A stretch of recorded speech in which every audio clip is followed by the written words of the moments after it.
Technical സ്കില്ലുള്ള ആൾക്കാർക്ക് പമ്പൻ സാധ്യതയാണെന്ന് മനസ്സിലായി. ഒരുപാട് അവസരം അമേരിക്കയിലുണ്ട്.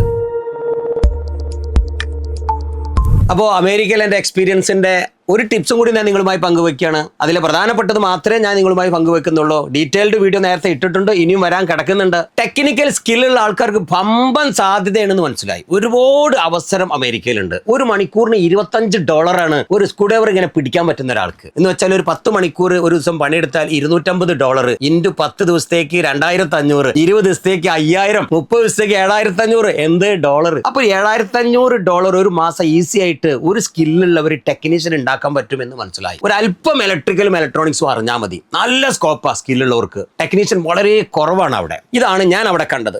അധിക പേരും സാധനങ്ങൾ മേടിക്കുന്നു, കേടുവന്നാൽ വലിച്ചെറിയുന്നു. കാരണം എന്താ? ടെക്നീഷ്യൻ ഇല്ല. ഒരു AC മേടിക്കാൻ $250 നല്ലൊരു AC കിട്ടും. പക്ഷെ അത് റിപ്പയർ ചെയ്യാൻ ഒരിക്കൽ ഫോൺ ചെയ്തു, എൻ്റെ ഒരു ഫ്രണ്ടിന്റെ AC കിടന്നിട്ട് $150 വേണമെന്ന്. ഓനൊന്ന് വരാനും പരിശോധിക്കാനും അതിൻ്റെ ഒന്ന് നേരെയൊക്കെ $150. ഇവൻ പറഞ്ഞു ഏതായാലും 4-5 കൊല്ലം പഴക്കമുള്ളതാണ്. ആ വാങ്ങി നേരെ കച്ചറപ്പെട്ടിയുടെ കൊണ്ടുവച്ചിട്ട് ഇപ്പം പുതിയതൊരെണ്ണം വെച്ച്. ഇതാണ് അവിടെ. റിപ്പയർ ചെയ്യാൻ, സർവീസ് ചെയ്യാൻ ആളുകളില്ല എന്നുള്ളതാണ് ഞാൻ കണ്ട അമേരിക്കയിലെ ഏറ്റവും വലിയൊരു സാധ്യതയുള്ളത്. സോ എല്ലാവരും കൂടി ഇനി വിസ അടിച്ചിട്ട് അമേരിക്കയ്ക്ക് പോകേണ്ട. അതിന് കുറെ പ്രൊസീജിയർ ഒക്കെ ഉണ്ട്. ആദ്യം സ്കിൽ ഉണ്ടാക്കണം, പിന്നെ അവരുടേതായ കുറെ വിസ ഫോർമാലിറ്റി ഉണ്ട്. അതൊക്കെ നിങ്ങൾ അന്വേഷിക്കുക. സ്കില്ലുള്ള ടെക്നീഷ്യന് നല്ല സ്കോപ്പാണ് എന്ന് മാത്രം പറയട്ടെ. അടുത്ത നല്ല സ്കോപ്പുമായി നല്ലൊരു വീഡിയോ ആയിട്ട് നമുക്ക് വീണ്ടും കാണാം.